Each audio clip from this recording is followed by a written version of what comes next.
আসসালামু আলাইকুম, আমি ডক্টর মাহফুজুর রহমান। আজকে আপনাদের মাঝে ছোট্ট একটা টপিক নিয়ে আলোচনা করব। আজকের টপিকটা হচ্ছে ক্লোপিডগ্রেল ভার্সেস ওমিপ্রাজল। আমরা আসলে দেখা যায় যে ওয়ার্ডের কার্ডিয়াক পেশেন্টদের ক্ষেত্রে আমরা ক্লোপিডগ্রেল ড্রাগটা ইউজ করে থাকি। এটা মেনলি একটা অ্যান্টিপ্লাটিলেট ড্রাগ। আচ্ছা, আর ওমিপ্রাজলটা হচ্ছে একটা অ্যান্টি আলসারেন্ট ড্রাগ হিসেবে আমরা ইউজ করে থাকি। তো আসলে এই ড্রাগ দুইটা আমরা কেন একসাথে ইউজ করতে পারি না, সেটা নিয়ে আজকে আলোচনার টপিক। প্রথমত আসি, এই ক্লোপিডগ্রেল ড্রাগটা কিভাবে কাজ করে।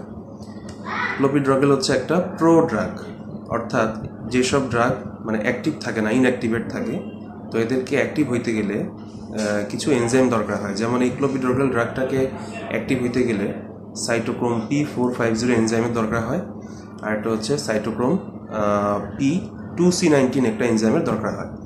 এই দুটো এনজাইমের সহায়তায় এই ক্লোপিডগ্রেল ড্রাগটা অ্যাক্টিভ মেটাবোলাইটস, অর্থাৎ মানে তার কার্যকরী ফাংশনে মানে অ্যাক্টিভ ফর্মে সে পৌঁছাইতে পারে।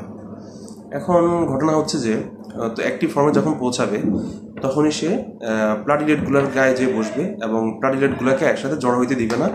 অর্থাৎ যে আমাদের প্লাটিলেট জমে যে ব্লাড ভেসেল ব্লক হয়ে যাওয়া যে ঘটনাটা, এই ঘটনাটা তখন কমে যাবে, অর্থাৎ আমাদের অ্যান্টি প্লাটিলেট অ্যাকশনটা দেখা দিবে, যেটা আমরা চাই। ক্লোপিডগ্রেল ড্রাগের কাজ হচ্ছে এভাবে সে কাজ করে। এখন ঘটনা হচ্ছে যে আমরা এই ক্লোপিডগ্রেল ড্রাগের সাথে কেন ওমিপ্রাজল বা ইসোমিপ্রাজল এই ড্রাগগুলো দিতে পারতেছি না।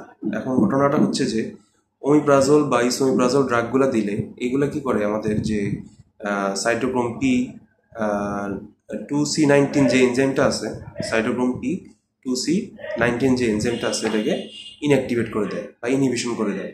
তো এই এনজাইমটা যখন ইনহিবিশন হবে তখন আমাদের মানে ক্লোপিডগ্রেল যে ড্রাগটা আছে সেটা কিন্তু আর অ্যাক্টিভ ফর্মে পৌঁছাতে পারবে না।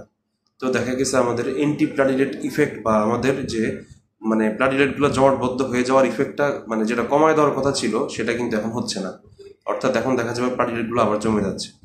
তাহলে এই জন্যই আসলে আমাদের এই যে অ্যান্টি প্লাটিলেট ড্রাগ ক্লোপিডগ্রেলের সাথে আমরা ওমিপ্রাজল বা ইসোমিপ্রাজল ড্রাগ দুইটাকে ইউজ করতে পারি না। তো এখন কোশ্চেন হচ্ছে, আমরা তাহলে অ্যান্টি আলসারেন্ট হিসেবে একজন মানে হার্ট অ্যাটাকের পেশেন্ট বলি আমরা, তাদেরকে আমরা কোন ক্লোপিডগ্রেলের সাথে কোন ড্রাগগুলো চুজ করতে পারি।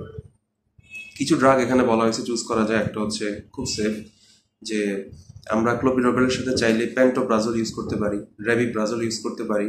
নিউয়ার স্টাডিগুলো দেখাচ্ছে যে ডেক্সল্যান্সোপ্রাজল বা ল্যান্সোপ্রাজল যে ড্রাগটা আছে, আমরা এই ড্রাগগুলো ইউজ করতে পারি। আজকে আলোচনা এতটুকুই। সবাইকে ধৈর্য সহকারে শোনার জন্য অনেক ধন্যবাদ।